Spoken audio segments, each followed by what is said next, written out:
जैसे कहते हैं कि पैसा कमाया जा सकता है, टाइम को कमा नहीं सकते, सिर्फ खर्च कर सकते हैं। तो इसमें आप बात करते हैं शायद संडे को longest day of the week बनाने की। और संडे हमारी जनरेशन के लिए सबसे टायरिंग और ऐसा होता है कि यार बैटरी चार्ज करनी है शरीर की अगले 6 दिन, अगले 5 दिन के लिए।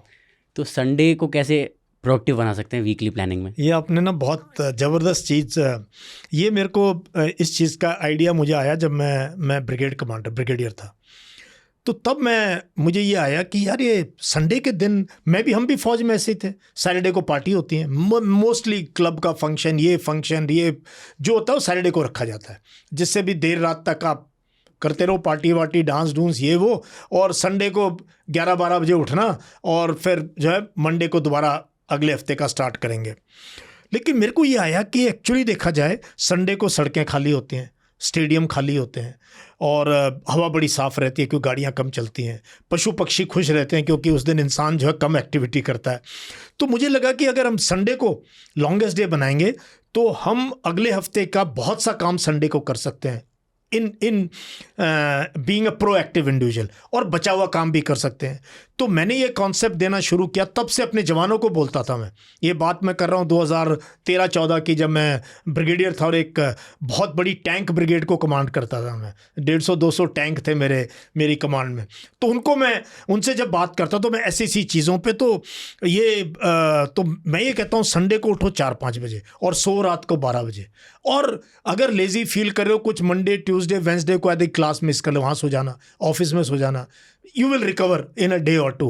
बट जो संडे को आप करोगे ना, आपकी हॉबीज़ हैं, आपका इंटरेस्ट, आपने गिटार सीखना है, आपको पोइट्री करनी है, आपको म्यूज़िक का इंटरेस्ट है, आपने एडिटिंग करनी है, आपको फोटोग्राफी करनी है, आप साइकिलिस्ट हो, आप मैराथन रनर हो, आप वाइल्ड लाइफ को वो करते हो, आपने बर्ड वॉचिंग करनी है, कितना कुछ करने के लिए है, वो सिर्फ संडे को होता है, ऑफिस डेज में नहीं हो पाता है ये। So that is why I keep telling the young generation, make every Sunday count, that is my slogan. Her Sunday में सबसे ज़्यादा साइकिलिंग संडे को करता हूँ और फिर डीएनए भी करता हूँ और रात को एएमए भी करता हूँ। उस दिन तो मतलब पूरा दिन एनर्जी रहती है। So that is why I keep telling the young generation कि संडे को सो मत, संडे को काम करो, मंडे ट्यूसडे को नींद पूरी कर लेना। जैसे ऑफ कैमरा हम बात कर रहे थे, मैं भी डिफेंस ब्रैट हूँ। तो डिफेंस पर्सनल जो हो गए, सोल्जर, योद्धा, अध्यात्म में भी कहीं ना कहीं युद्ध हो रहा होता है, स्वयं से हो रहा होता है, मन से भीतर, इनर बैटल चलती है, इनर वॉर। तो एक सोल्जर की एक इमेज या कहिए एक्सपेक्ट किया जाता है कि वो डिसिप्लिन रहे, आध्यात्मिक साधक भी डिसिप्लिन होता है। बिल्कुल। तो इस तरह की कोई सिमिलैरिटीज़ काइंड ऑफ जो आपको लगती हो, या आप ऐसा कुछ बता सकते हो कि डेथ है, काफ़ी सैड टॉपिक मानते हैं देखा जाए तो सिविल सोसाइटी में। सोल्जर तो डेथ से डरता ही नहीं है और मतलब फियरलेस है एकदम ही, और यहाँ डेथ का ग्रीफ जो है वो सिविल सोसाइटी में फैमिली को ग्रिप करके रखता है, ग्रीफ से आगे नहीं बढ़ पाते हैं। तो आपके लिए कॉन्सेप्ट ऑफ डेथ या फियर ऑफ डेथ, इसको कैसे देखते हो आप? देखो, जिस दिन आप बॉर्न हुए ना, उस दिन एक चीज़ डिसाइड हो जाती है कि anything that is born will die. अगर जो चीज़ इतनी पक्की है जिसको कि कोई बड़े से बड़े ज्ञानी, आध्यात्मिक लोग और गुरु और भगवान कोई बच नहीं पाया इस चीज़ से, सब गए हैं, है ना। तो anything that is born, any living being that is born, anything that is created will get destroyed. Everybody, ये टाइम सबका लिमिटेड है। उसी दिन डिसाइड हुआ था जिस दिन पैदा होते हो कि भाई you know one day you will go. When everything is so sure, फिर हम डरते क्यों हैं डेथ से? It should be you know, आपको प्रिपेयर रहना चाहिए कि जितनी ज़िंदगी मिली है उसमें ऐसा करके जाओ कि आप एक छाप छोड़ के जाओ, एक लेगेसी छोड़ के जाओ, कि कुछ लोग आपको इसलिए याद नहीं करें कि यार ये बहुत धन दौलत छोड़ गया, इसने ये दान दे गया, कि कोई बातें आप ऐसी कह गए, कितनी लोगों की ज़िंदगी आप बदल के गए हो, इससे बहुत कुछ मैटर करता है। तो मैं ये कहता हूँ, मुझे एक शेर है जो मेरा बहुत फेवरेट है कि अब तो घबरा के कहते हैं कि मर जाएंगे, अब तो घबरा के ये कहते हैं कि मर जाएंगे, मर के भी चैन ना मिला तो कहाँ जाएंगे? तो ये तो क्लियर है कि एक दिन सबने मरना ही मरना है। सो मैं जब भी नियर डेथ सिचुएशंस में रहा हूँ तो मैंने एक ही चीज़ सोची, यार इससे अच्छी मौत क्या हो सकती है कि आप आप देश की वर्दी में कहीं ना कहीं किसी एक्शन के अंदर वीर गति को प्राप्त हुए। नहीं तो गति को तो सबने प्राप्त होने, या तो ट्रेनों में क्या कहते हैं झलसों में और बाढ़ में, और रोड एक्सीडेंट तो जितने हमारे देश में लोग मरते हैं दुनिया में कंबाइंड नहीं मरते। जहाँ कोई सर्टेनिटी नहीं आपकी ज़िंदगी की, वहाँ कम से कम तो, और यही मैं मोटिवेट भी करता था अपने जवानों को, देखो यार ठीक है हम सेफ्टी से रहेंगे, सब कुछ करेंगे, लेकिन अगर मौत आती है तो इससे अच्छी मौत कोई हो नहीं सकती कि आपने अपने देश के लिए, अपनी कौम के लिए, अपने लोगों के लिए, एक प्रतीक के लिए आपने अपनी जान न्यौछावर कर दी। सो मेरे को हमेशा डेथ को मैंने बहुत रोमांटिक तरीके से देखा है और बहुत कुछ पढ़ा इसके बारे में, बहुत कुछ, और बुद्धिज़्म में तो बहुत इसके बारे में लिखा गया है, कहा गया है। और ये एक खूबसूरत जर्नी है, growing old and one day fading away, तो why should you be worried about it. बहुत अच्छा लग रहा है सर आपसे बात करके, बहुत सुंदर लग रहा है। हमारी रिसर्च टीम बैठी थी ना, तो हम सोच रहे थे कि डिफेंस बैकग्राउंड से हैं सर, क्या सवाल कर सकते हैं हम। स्पिरिचुअल चैनल है, हम तो स्पिरिचुअल लाइफस्टाइल चैनल है, क्या सवाल कर सकते हैं, क्योंकि बहुत डिफरेंट फील्ड है। मैंने बोला डिफरेंट नहीं है, सब कुछ सेम ही है, सब कुछ सेम है। बहुत सारी सिमिलरिटीज़ मिली मुझे तो, बहुत। मैं बता रहा हूँ ना कि आपको हैरान होगी कि जब मैं कश्मीर गया अपने लास्ट टेन्योर में, और जब आया कि जाना है, वो दिन आया जाना है, पहुँचे वहाँ, देखा वहाँ क्या हो रहा है, तो मैं बहुत क्लियर था कि यार ये मेरी कर्म भूमि है। और हम इतना, ये कॉन्सेप्ट हमारे दिलों में, हमारे घरों में है कि कर्म करो, कहते हैं ना गाँव में भी, कर्म अच्छे करो, है ना, और अच्छे कर्म करोगे तो फल मिलेगा। मैं कहता हूँ अच्छे कर्म करो और इसी जन्म में फल मिलेगा, अगले जन्म की इंतजार नहीं करना, यही मिलेगा। तो कर्म भूमि है। और हम गीता पढ़ते रहे हैं, और हमारी दादी, हमारी नानी हमें कितनी कहानियाँ सुनाती रही हैं धर्म को लेके। धर्म का मतलब पूजा पाठ, कर्म कांड नहीं, धर्म का मतलब राइटियसनेस, सही करना। भाई सही क्या चीज़ है उस टाइम पे, डू द राइट ऑलवेज। तो मैं ये दो कॉन्सेप्ट्स को मैंने अपनी ज़िंदगी के बहुत करीब रखा। जहाँ भी गया हूँ, यूनाइटेड नेशंस में गया और इंसर्जेंसी देखी है, बहुत खून खराबा देखा अपनी ज़िंदगी, क्योंकि मैं फ्रंट लाइन सोल्जर रहा हूँ, मैं पीछे वाले या उनमें नहीं था, I am an infantry officer, तो सब हमेशा आगे। तो अगर आप समझते हो ये आपकी कर्म भूमि है, जहाँ पर भी आपको मौका मिला है, आपका धर्म है, आपका फ़र्ज़ बनता है उसको पूरी निष्ठा से उससे निभाएं, जैसे एक योगी करता है। और धर्म युद्ध है, वॉर ऑफ राइटियसनेस है। ये हिंदू मुस्लिम लड़ाई नहीं है, कहीं पर भी ये जाट वर्सेस नॉन जाट लड़ाई नहीं है। ये बेवकूफ़ लोग ऐसी बातें करते हैं। ये वॉर है राइटियसनेस का। भाई ये मेरा देश है, ये मेरी मातृभूमि है। यहाँ कोई अगर आया हुआ है AK-47 लेके हमें डराने धमकाने, भाई तेरी जगह जो है हमें पता है, तेरे को वापस भेजेंगे जहाँ तूने आना है। So this was very clear. So I used to always say, देखो यार, हमने किसी मजहब से, किसी आइडियोलॉजी को हिट नहीं करना है, हमने ये करना है, हमने अपनी ड्यूटी निभानी है। So our duty is to kill the enemies of our state, और यही गीता में है। तो that is why there was never a conflict in my mind. और मुझे लगा कि I was a Yogi in uniform, जबकि मैं पूजा पाठ नहीं करता हूँ। और सारे धर्मों की किताबें पढ़ी हैं मैंने कुरान भी पढ़ी है, गीता भी पढ़ी है, बाइबल भी पढ़ी है, और बुद्धिज़्म के बहुत करीब रहा हूँ पिछले कुछ सालों में, क्योंकि लद्दाख गया तो बहुत लोगों से मिलने का मौका मिला मुझे, जहाँ मैं पथरी जी से मिला था, अपना संग सेना जी, जिनको मैं बहुत अच्छे से जानता हूँ, बहुत आदर करता हूँ, उनके साथ और बहुत रिम्पोचे, लामा, इन लोगों से मिला हूँ। तो मैं तो बिल्कुल कन्विंस्ड हूँ कि जो एक नेक इंसान है, अपने देश के लिए सही काम कर रहा है, वो अपने आप में योगी है। So there is no conflict. वो कपड़े अलग कलर के पहन के और प्लाथी मार के बैठ के फोटो खिंचाने से योगी नहीं बनोगे। कर्म अच्छे करो तो योगी हो, आप कर्म योगी बनो। क्या बात है सर। क्योंकि आपने जिक्र कर दिया पथरी जी का, तो ब्रह्मश्री पथरी जी के साथ आपकी लाइफ के, मतलब वो जो जब आप मिले, ऐसा क्या एक्सपीरियंस था? बहुत अच्छा एक्सपीरियंस था मेरे को, मैं भूल नहीं सकता वो दिन। जब कुछ दिन पहले मेरे को संग सेना जी ने फ़ोन किया कि जनरल साहब, ऐसे बोलते थे मुझे, अभी बोलते हैं, जनरल साहब आपने आना है, ये पथरी जी आ रहे। तब तक मुझे उनके बारे में नहीं पता था, मुझे बिल्कुल कोई इल्म नहीं था कि कौन है ये। तो उन्होंने बोला कि वो ये जो है मेडिटेशन में उन्होंने एक नई सोच दी है, और किस प्रकार से एक पिरामिड का, तो मेरे को उन्होंने फ़ोन पे ऐसे बताया। मैंने कहा मैं आऊँगा, और जो है मैं गया वहाँ पे, बहुत लोग जुड़े हुए थे वहाँ पे, और बहुत सुंदर उन्होंने वहाँ पे माँ बोधि इंटरनेशनल मेडिटेशन के अंदर ये बनाया, पिरामिड बनाया मेडिटेशन के लिए।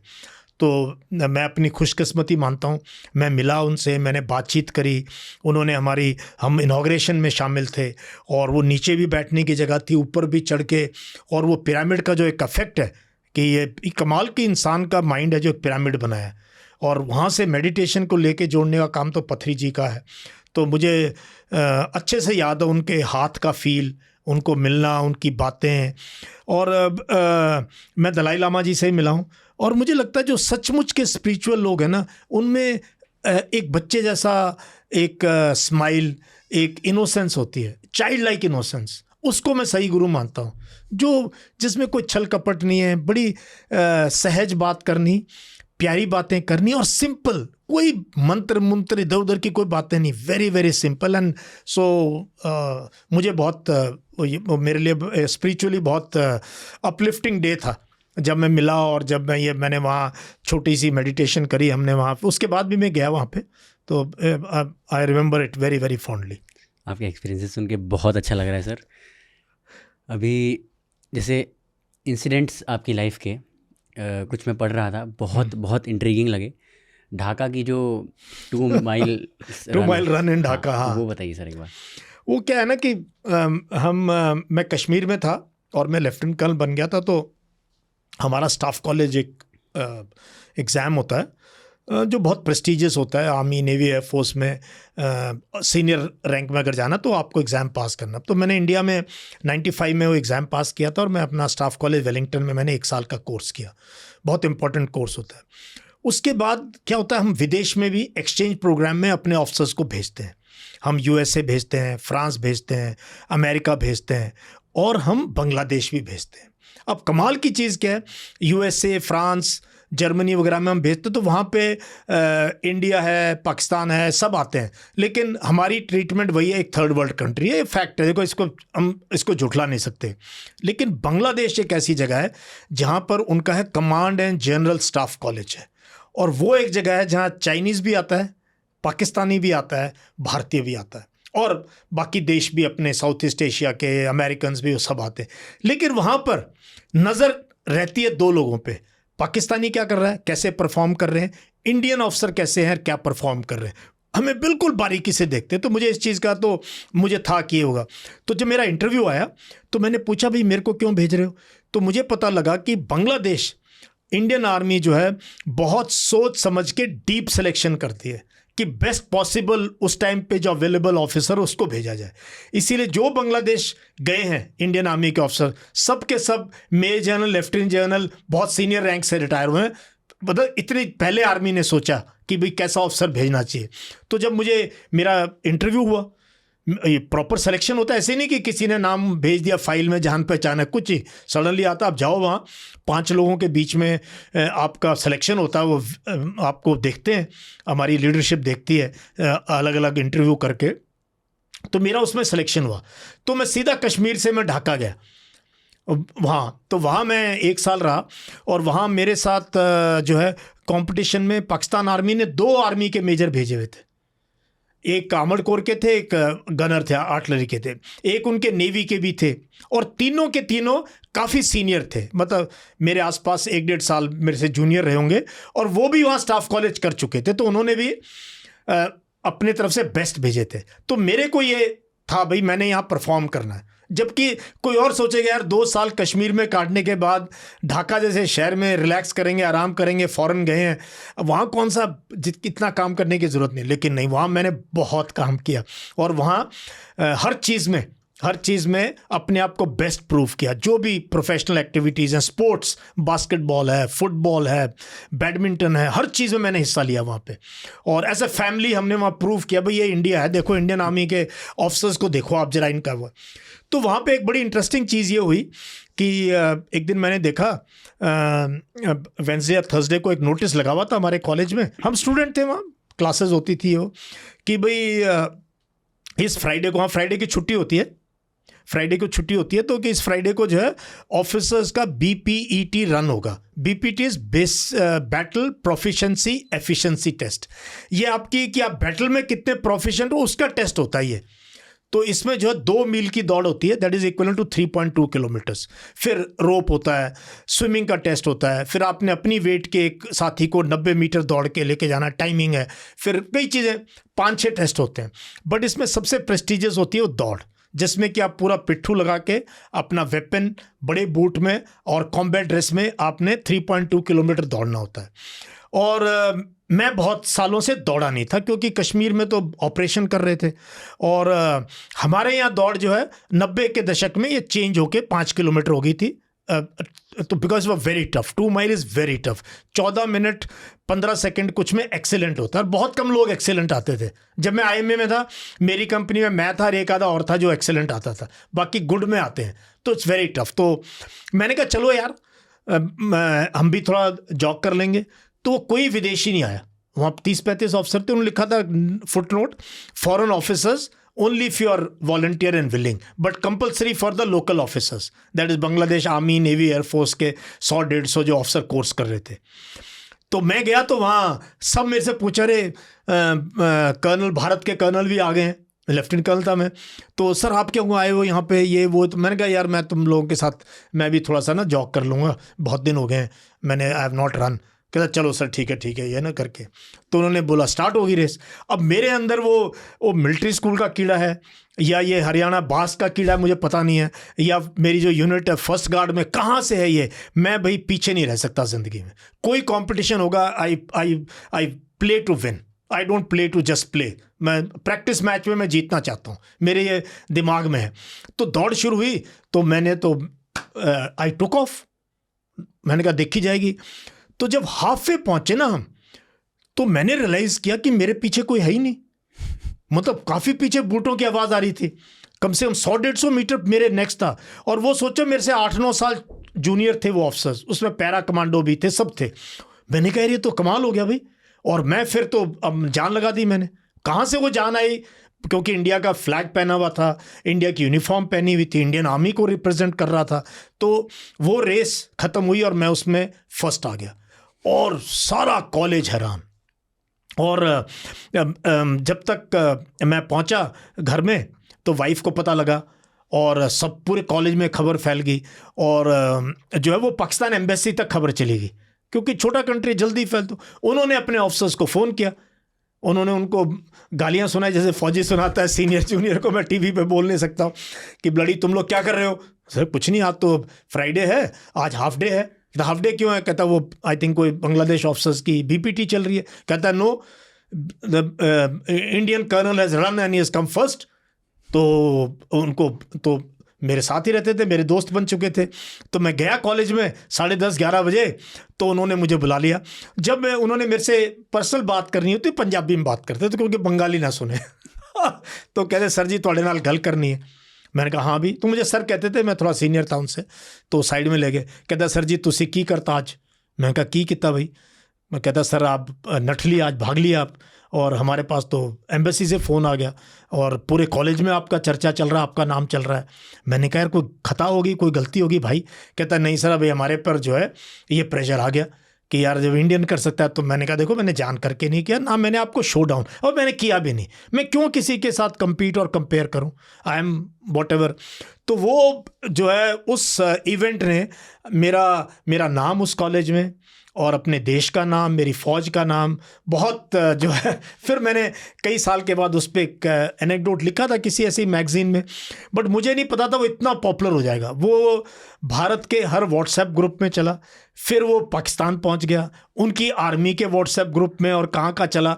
और वो जो मेजर जिशान अहमद जो मेरे साथ थे उस वहाँ पे कोर्स कर रहे थे, आर्मर्ड कोर के थे, उनको रिटायर हो गए थे एज ए ब्रिगेडियर। उनको बोला देख तेरे बारे में लिखा तो इसका तो उन्होंने फिर वहाँ का कोई डेली स्टार अखबार है उसमें उसका रिजॉइंडर रिजॉइंडर लिखा कि ये जो खबर पाकिस्तान में फैल रही है ये सही नहीं है, ये जो जनरल मोर है ये बॉलीवुड स्टाइल का बंदा है, ये इस टाइप से उन्होंने कुछ मेरे बारे में लिखा।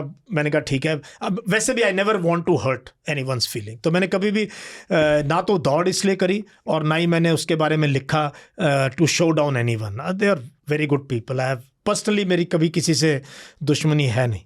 तो सर बहुत इंटरेस्टिंग इंसिडेंट रहा ये। आपने फिजिकल फिटनेस के अराउंड क्योंकि हम बात कर रहे हैं, तो आप कहते हैं आपकी सेकंड इनिंग्स है ये। तो इस एज में पीएमसी हिंदी की एक मेजर चंक जो है ऑडियंस का वो अराउंड 35 to 65 75 है। तो हेल्थ इश्यूज भी इस एज में आने लगते हैं, कंसिडरिंग द लाइफस्टाइल स्पेशली आजकल। तो आप एक प्रेरणा है उनके लिए, इंस्पिरेशन है। तो कुछ ऐसे टिप्स या सजेशन देना चाहेंगे कि एल्डरली पीपल अपना ख्याल कैसे रखें? देखो मैं तो कहता हूँ एल्डरली और यंग, यू नो, लाइफस्टाइल और फिटनेस सबके लिए ज़रूरी है। अब यंग को भी उतना ही ज़रूरी है और मिडिल एज या लेट उसमें। एक तो मैं हमेशा बताता हूँ यार, मॉडरेशन में खाना खाओ, और ये जो और देसी खाना खाओ जो हमारे यहाँ बनता है, सीजनल खाओ। ये पहली चीज़ तो ये है। दूसरी चीज़ है प्लीज़ अवॉइड स्मोकिंग, ड्रिंकिंग, तंबाकू।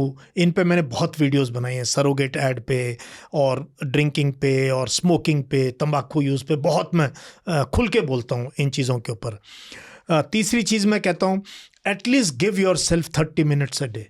कितनी मैंने रील बनाई है, कितनी वीडियो बनाई है कि 30 मिनट अपनी ज़िंदगी के हर रोज़ अपने शरीर को दो, if you love your self.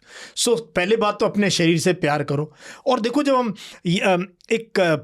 अगर शरीर को सही तरीके से देखा जाए तो इंसान जो है परमात्मा ने बहुत खूबसूरत बनाया। वो लड़का हो या लड़की, एक शेप होनी चाहिए। अब क्या हो गया कि लड़का है तो चेस्ट थोड़ी ब्रॉड होनी चाहिए, कमर पतली होनी चाहिए, लेकिन क्या हो रखा है, चेस्ट पता नहीं कहाँ चली गई है, कमर का कमरा बना हुआ है और पूरा गोल मटोल, समझ ही नहीं आता है। डबल चिन यंग एज में हो जाता है। बड़े लोग समझते हैं पेट निकलना लाजमी है। क्यों? ये कहाँ लिखा हुआ है कि एज के साथ पेट निकलना चाहिए? पेट क्यों निकलना चाहिए? बहुत भद्दा लगता है। और मेरे को सबसे पहले यंग बॉय और गर्ल या बुजुर्ग हो, औरत हो या आदमी, मुझे सबसे पहले अखरता है ओवरवेट। ओवरवेट क्यों होते हैं? सिर्फ ज़्यादा खाने से और लाइफस्टाइल आपका या जो इस तरीके से। तो मैं 4 वाइट पॉइजन बताता हूँ जिसको कि आपने अवॉइड करना है। The 4 white poisons are salt. हम जो है ना इतना ज़्यादा नमक खा रहे हैं आज के दिन। हमारे दाल, सब्जी, सलाद, अचार, पापड़, इनमें तो है ही है। ऊपर से भी हम जो है आजकल की जो भी आप इंडियन स्नैक्स भी लो, सॉल्ट बहुत ज़्यादा है। नमक बहुत बहुत कम करने की ज़रूरत है। बीपी से देश जो है ये हार्ट का कैपिटल बना हुआ दुनिया का। हार्ट के मैक्सिमम प्रॉब्लम भारत में और ब्लड प्रेशर के डायरेक्टली रिलेटेड टू सॉल्ट है। एक हफ्ता नमक बंद कर दो, बीपी, कोई दवाई, कोई पंडित, कोई किसी के पास, पाखंडी के पास जाने की जरूरत नहीं। एक हफ्ता नमक बंद कर दो, उबला खाना खाओ, BP will come to normal. It is that simple. Then sugar जो है इतनी जानलेवा है। इनफैक्ट मैं कहता हूँ 4 साल तक बच्चे को ना मीठी गोली भी मत दो। Sugar is the most dangerous thing we are consuming, and we are consuming in huge quantity. हम वो हमारे खाने में खा रहे हैं, फिर मिठाई में खा रहे हैं। आजकल हर घर में, पहले मिठाई ब्याह शादी में एक आधा लड्डू मिलता था और वो भी बाट देखते थे कब ब्याह शादी होगी। अब सबके घरों के टेबल, फ्रिज भरे पड़े मिठाई से। तो मिठाई का बहुत ज़्यादा, और फिर मीठी गोली, चॉकलेट, नींबू पानी, जूस, मैंगो शेक, फलाना ढिकड़ा। मीठा इज़ किलिंग अस, कैंसरस है बिल्कुल ये स्वीट्स को। तीसरा चीज़ मैं बताता हूँ, यूज़ ऑफ रिफाइंड ऑयल या बटर, घी, सफ़ेद, वो भी कुछ मात्रा में ठीक है। कुछ कहते हैं जी ठीक है, वो किसान अगर घी खाता था, रोटी, वो सारा दिन खेत में हल बाता था, तुम वो काम करते नहीं हो। तो बहुत लोग मुझे जस्टिफाई करते हैं। तो मिल्क एंड मिल्क प्रोडक्ट्स जहाँ तक पॉसिबल हो यू मस्ट अवॉइड, या मॉडरेशन में आपने वो। एंड देन ऑफ कोर्स मैदा है, wheat is also you know very dangerous. We must, millets पे आना चाहिए। प्रधानमंत्री खुद मिलेट्स की इतनी बात करते हैं। ज्वार है, बाजरा है, रागी है, जो पहले जो मोटा दाना जो है उसको क्यों नहीं हम कंज्यूम कर रहे हैं पता नहीं। अब थोड़ी सी तो मिक्स ग्रेन यूज़ करें। एंड वीट बैली है। पंजाब हरियाणा के लोग जो इतने कर्मठ लोग हैं, हम धरती से जुड़े। आप गाँव में जाओ, मैक्सिमम औरतें आदमी मोटे मोटे घूम रहे हैं, किसान भी ज़्यादा रोटी खाने से पेट, ये वीट की वजह से, तो वीट बेली। तो ये 4 चीज़ें अगर आप 4 वाइट पॉइजन अगर अवॉइड करोगे और 25 से 30 मिनट भी अगर आप ब्रिस्क वॉक कर लो, रनिंग कर लो, योग कर लो, आउटडोर जिम बन रहे हैं, खेतों में निकल जाओ घूमने के लिए, ये अगर आप करोगे, साइकिलिंग, ओल्ड एज वालों के लिए मैं कहता हूँ साइकिल पकड़ लो। Cycling is amazing. इंसान की सबसे खूबसूरत इन्वेंशन है साइकिल। और 50 से जो ऊपर हैं उनको तो मैं कहता हूं आप कुछ और चीज़ में इन्वेस्ट करो ना करो, एक अच्छी साइकिल में इन्वेस्ट कर लो, निकल जाओ साइकिल लेके। Cycling is, it will give you immense Joy. तो ये कुछ मेरे हेल्दी टिप्स हैं, मैं कोई डॉक्टर नहीं हूँ बट सर ये तो फिजिकल फिटनेस की बात हुई। मेंटल फिटनेस में आजकल जैसे इमोशनली लोग लो फील करते हैं, ब्रेक डाउन, स्ट्रेस झेल नहीं पाता यूथ आजकल, घर परिवार में ईगो क्लैशेस होते हैं, बहुत तो ज़्यादा रिश्तों में इम्पैक्ट पड़ता है। तो मेंटल हेल्थ, इमोशनल हेल्थ उस बेसिस पे, उस पैरामीटर पे भी फिट होना है, तो उसके लिए कुछ आपको लगता है? उसके लिए सीधी आज के ज़माने में सबसे बड़ी प्रॉब्लम है व्हाट्सएप यूनिवर्सिटी और हमारा Hindi TV channel, news channel.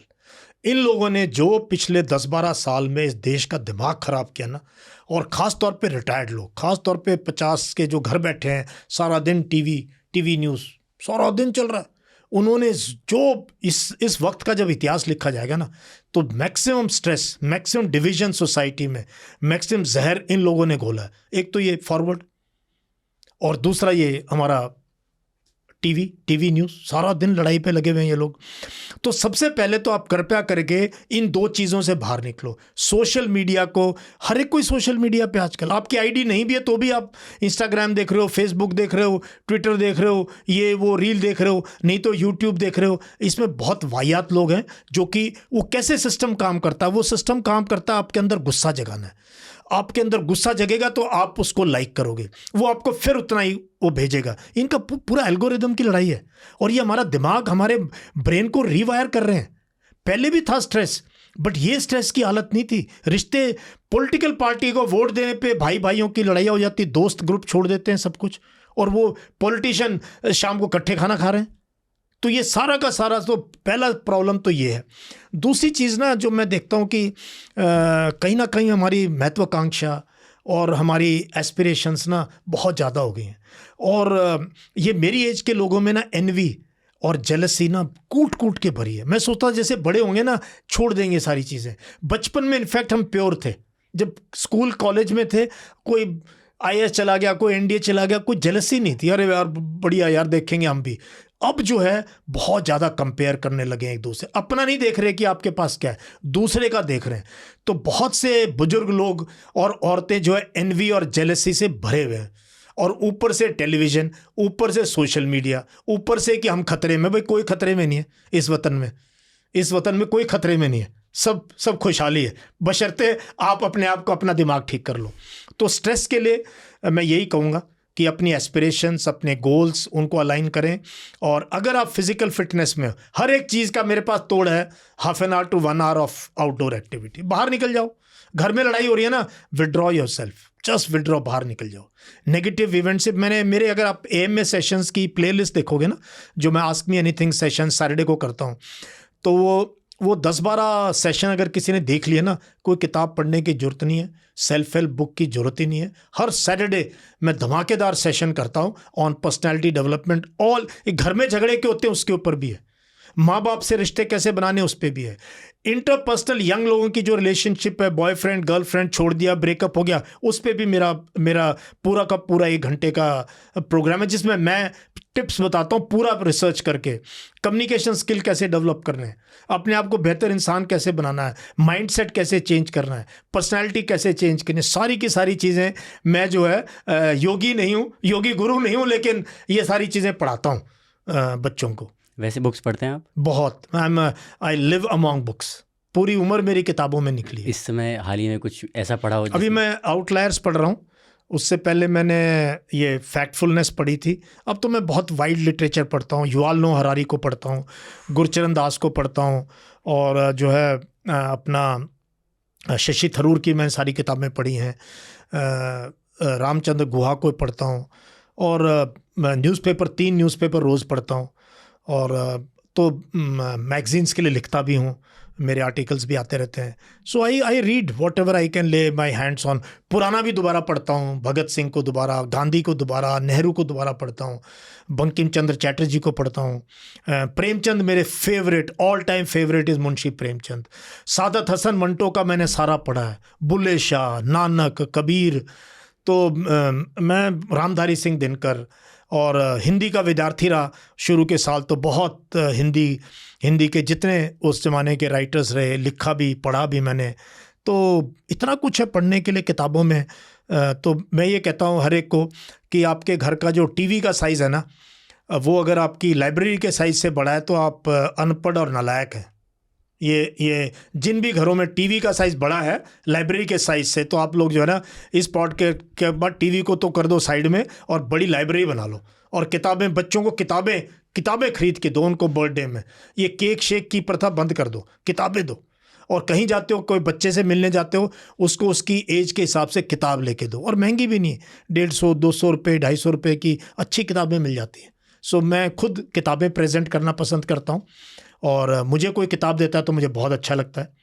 और स्पिरिचुअल बुक्स बहुत है मेरे पास, सब धर्मों की किताबें मेरी लाइब्रेरी में मिलेंगी। सो बहुत बहुत सुंदर आंसर दिया सर। और मैं भी अपनी लाइफ में यही चीज़ हाल ही में मैंने इनकॉर्पोरेट करना शुरू किया है बुक्स के अराउंड। तो सर, जैसे आपने बोला हर फेथ की किताबें हैं आपके पास, तो आपने पढ़ी हैं हर, तो इंटरफेथ हार्मनी के ऊपर आपका क्या टेक है? ये मेरे दिल के बहुत करीब है। जैसे एनवायरनमेंट मेरे दिल के करीब है, सेकुलरिज्म मेरे दिल के करीब है, और फिटनेस मेरे दिल के करीब है। मेरा चौथा स्तंभ मेरी ज़िंदगी में है, वो है इंटरफेथ हार्मनी। और मैंने बहुत मीटिंग्स अटेंड करी हैं इंटरफेथ हार्मनी, भिक्खु संघ सेना जी के साथ लद्दाख में, दिल्ली में भी। ऐसी कोई जगह मुझे इनवाइट मिलता है तो ज़रूर जाता हूँ, जहाँ और धर्मों के धर्मगुरु भी आए, उनके साथ बैठ के, उनके साथ बातें करके मुझे बहुत अच्छा लगता है। और मैंने पढ़ा भी है, लिटरेचर सभी धर्मों का पढ़ा है, सभी धर्मों के जो पैगंबर रहे हैं, संत रहे हैं। और भारत तो एक बहुत ज़बरदस्त एक मेल्टिंग पॉट रहा है सारे रिलीजन्स का। तो यहाँ पर तो बहुत ज़रूरी है, ख़ास तौर पे हमारे देश में इतनी जनसंख्या, इतना सब है कि हमें बहुत एक दूसरे को समझना भी चाहिए, और एक दूसरे का आदर भी करना चाहिए, एक दूसरे की इज़्ज़त करनी चाहिए। और ये हमें यंग लोगों को बताना चाहिए कि इतना फेयरलेस हमें होना चाहिए कि हमारे दोस्त जो है हर धर्म, हर मज़हब, हर तबके में हो, हम उनके घर जाएं, ईद में हम उनके घर जाएं, और दिवाली पे वो हमारे घर आएँ, गुरपुरब पे हम सिखों के घर में जाएं, और इस तरह कोई जैन फेस्टिवल है। और हमारे देश में तो बहुत बहुत ज़्यादा ज़रूरत, मज़ा भी बड़ा आता है, मज़ा भी बहुत आता है। सो आई थिंक बहुत इस पे काम करने की ज़रूरत है, जैसे नेचर पे काम करने की ज़रूरत है, इंटरफेथ हार्मनी।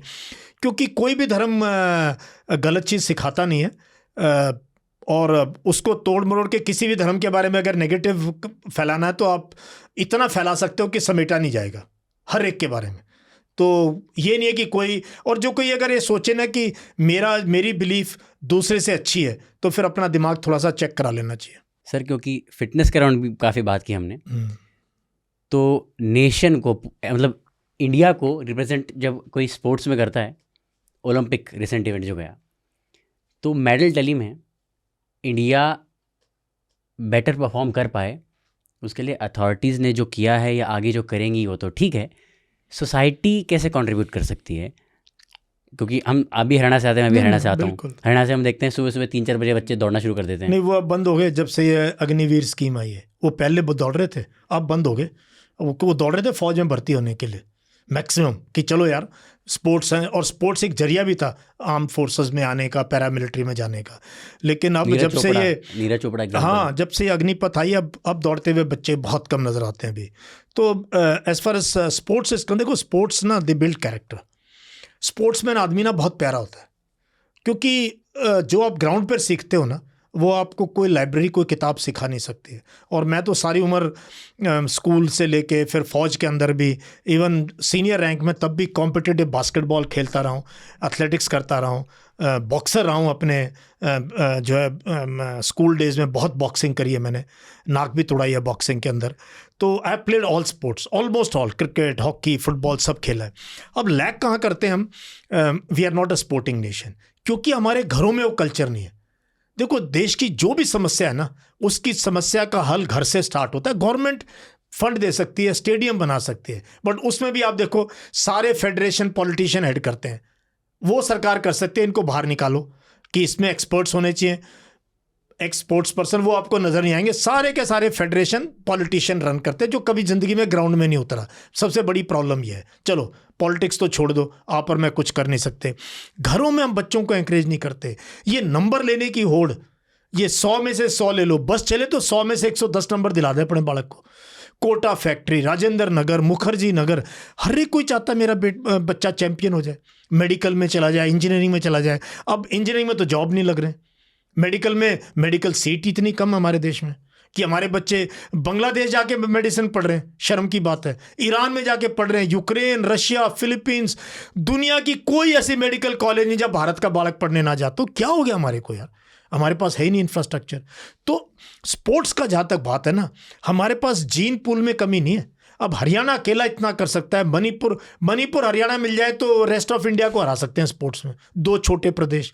फिर देखो अब झारखंड के हमारे लोग आदिवासी, नॉर्थ ईस्ट के फुटबॉल के, छोटे वेट में कुश्ती में मराठे, मिडिल वेट में अपने हरियाणा, राजस्थान, पंजाब के, ये क्रॉस कंट्री में राजस्थान, वॉलीबॉल, हमारे यॉटिंग के अंदर राजस्थानी लड़के जिन्होंने रेत ही देखा है वो फौज में जाके रोइंग सीख के एशियन गेम्स, कॉमनवेल्थ मेडल ले रहे हैं। 4थी पोजीशन आई हमारे इसकी अभी बजरंग की इसके अंदर ओलंपिक्स के अंदर रोइंग में।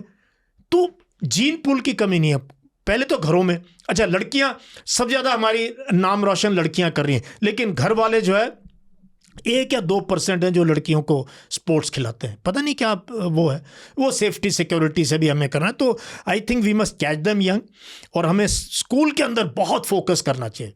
जो स्पोर्ट्स पर्सन है उसको 10-20% नंबर फालतू दो, मैथ्स ना पढ़े कोई बात नहीं, ले भाई तेरा मैथ्स हम पास करेंगे, तो इतना 20% कट ऑफ होना चाहिए तेरा मैथ्स का। बट तो स्पोर्ट्स का कल्चर घरों से, स्कूल से, कॉलेज में स्टेडियम्स बनाओ। साइकिलिंग ट्रैक नहीं दिल्ली में, we have no cycling tracks. कहाँ से हम लोग निकलते हैं ना घर से, रोज घर वाले टेंशन में रहते हैं कि भाई कोई मार ना दे साइकिलिस्ट को।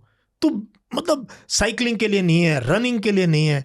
हमारे स्टेडियम और हमारे पार्क कचड़े के भरे हुए हैं, जंगली जानवर उनमें घूम रहे हैं, ये स्ट्रे कैटल वगैरह। तो ओवरऑल वी आर नॉट मतलब सोसाइटी को भी एंकरेज करना पड़ेगा। और अभी हम बात कर रहे हैं ओलंपिक्स यहाँ होस्ट करोगे, भाई मत करो, जब 50 मेडल ले लो उस दिन करेंगे होस्ट, और उस पर खर्च कर देंगे हम 20-30 हज़ार करोड़ रुपया। क्या जरूरत है?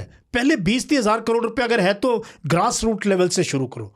सो मैंने इस चीज़ में काफ़ी काम किया। फौज के अंदर जब था तब भी मैंने बहुत जगह इस चीज़ की स्टडी करी और प्रेजेंटेशन दी कि आर्मी कैसे हेल्प कर सकती है मेडल जीतने में, और आर्मी कर रही है। नीरज चोपड़ा हमारे जो है, राज्यवर्धन राठौड़, ठीक है, और हमारा वो शूटिंग के अंदर क्या विजय कुमार।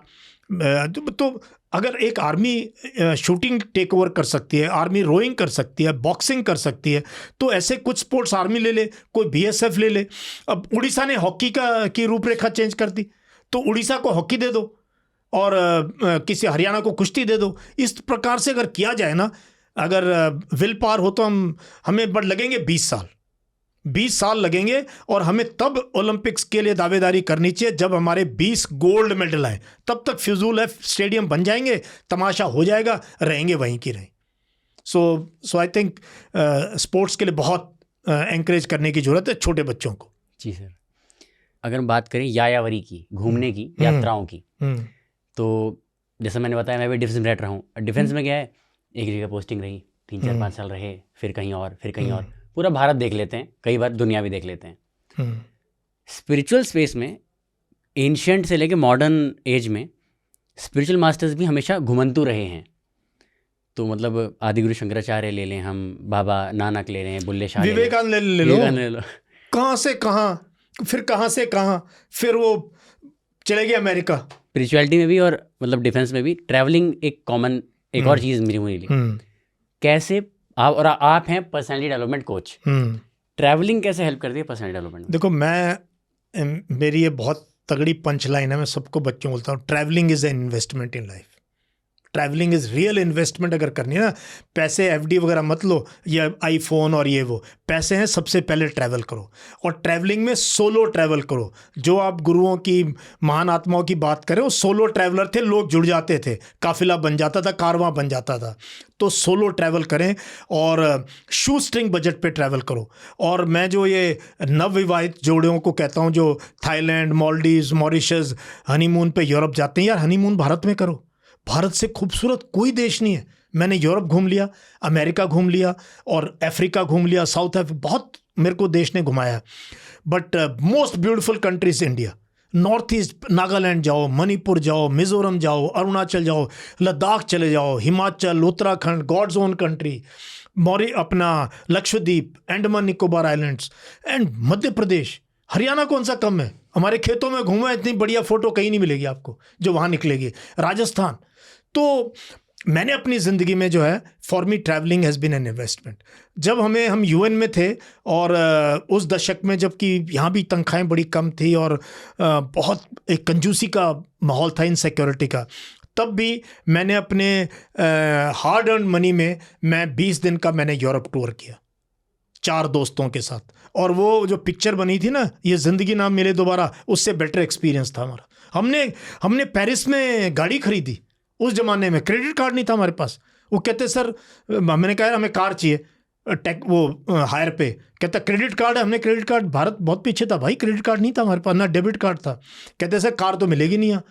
तो हमने कहा क्या करें। हमने कहा बताओ तुम्हारी कार की कीमत है। उन्होंने बोला $7-8 हमने चारों ने इकट्ठे किए, उतने थे। हमने कहा ये लो कैश। वो हैरान, अब कैश में कार खरीदोगे। मैंने कहा हाँ कैश में खरीदेंगे। हमने कार के पैसे रखे, Paris Charles de Gaulle airport से हम नई कार लेके बाहर निकले और फिर पूरा रोम, वेनिस, फ्लोरेंस, स्विट्जरलैंड, जर्मनी, 20 दिन में हमने 10,000 किलोमीटर गाड़ी चला दी, वापस दे दी उनको। बोला भी हमारे पैसे अब किराया काट लो जो काटना है। तो उसके बाद भारत में मैं अपनी पूरी फैमिली के साथ मैंने मारुति 800 में ये अपना बास जीन्स से लेके वेलिंगटन, केरला, आते समय पूरा वेस्टर्न कोस्ट और उसके बाद दुनिया भर में हूँ। तो ट्रैवलिंग इज़ ए इन्वेस्टमेंट। और भारत को देखने का, और सोशल मीडिया ऑफ कर दो, आप फिर जाके देखो। आप किसी कहीं जगह ना मिले, गुरुद्वारे में चले जाओ रहने के लिए। मैं एक बार रामेश्वरम में अटक गया फैमिली के साथ, 2 फैमिली हमारी, कोई जगह नहीं। वो कोई बाबा जी के प्रवचन में लोग पता नहीं कहाँ से आए थे, एक जगह नहीं, किसी घर में जगह नहीं। तो मैंने कहा अब क्या करें। किसी ने बोला सर आप गुरुद्वारे में जाओ। मैं गुरुद्वारे में गया। मैंने ग्रंथी जी को बोला जी मैं तो फौज से हूँ, हम 2 अफसर हैं, 2 हमारे छोटे छोटे बच्चे। कहता ऐसा करो आप मेरे कमरे में आ जाओ। उनका गुरुद्वारा भी फुल था। हम 2 दिन गुरुद्वारे में रहे, उनके कमरे में रहे, ऐसे नीचे उसके ऊपर, गद्दे के ऊपर। तो मंदिर, गुरुद्वारा, मस्जिद, चर्च, जाओ तो सही यार, देखो तो इस देश में लोग कितने अच्छे हैं। So travelling is an investment and invest in yourself and travel as much. जितने पैसे बचें सबसे पहले ट्रैवलिंग में खर्च करो, फ़ोन पे कम। सबसे मैं ऑथेंटिक बात करूं अगर, हाँ, हार्ट टू हार्ट, तो बहुत ही रॉ और रियल पर्सनैलिटी है आपकी। और सबसे ज़्यादा मुझे अगर कैरिज्मेटिक कुछ लगा तो वो है योगी इन यूनिफॉर्म। तो एक फाइनल मैसेज हमारे व्यूअर्स के लिए आपका। मेरे पास यही मैसेज है। एक तो कृपया करके जो है अपने रिलीजन को अपने घर तक रखें, बाहर ना लेके जाएं इसको। बाहर सिर्फ देशभक्ति की बात करें और तिरंगे की बात करें और देश को जोड़ने की बात करें। और ये अगर सोच होगी, और रनिंग जरूर करें, रोज़ रनिंग करें, साइकिलिंग करें, स्विमिंग करें, सिंपल खाना खाएं, अपनी हेल्थ का ध्यान रखें। जैसे जैसे इंडिया प्रोग्रेसिव होगा, मैं ये नहीं चाहता we also become a sick country. तो हॉस्पिटल कम खुलें, स्टेडियम ज़्यादा खुलें। तो उसके लिए जो है फिर रीडिंग पे मेरी तो बहुत सिंपल फंडामेंटल है, हर रोज़ 2 किलोमीटर रनिंग। ठीक है, 2 किलोमीटर, ज़्यादा मैं 20 नहीं कह रहा हूँ, 2 किलोमीटर रनिंग, 20 पेज किसी किताब के पढ़ के सोएं। ठीक है, और रोज़ डायरी राइटिंग करें, रोज़ जर्नलिंग करें, थोड़ा बहुत पोइट्री की तरफ ध्यान दें, म्यूज़िक की तरफ, डांस की तरफ, नेचर की तरफ। अगर इन 4-5 चीज़ों का अगर आप कॉम्बिनेशन कर सकते हो अपनी ज़िंदगी में, तो ज़िंदगी जो है बहुत बहुत मज़ेदार है, बहुत ज़बरदस्त हो सकती है, बहुत अच्छी हो सकती है, बहुत एनर्जी रहेगी आपकी लाइफ में, और दोस्त भी ऐसे ही बनेंगे और खुश रहेंगे आप।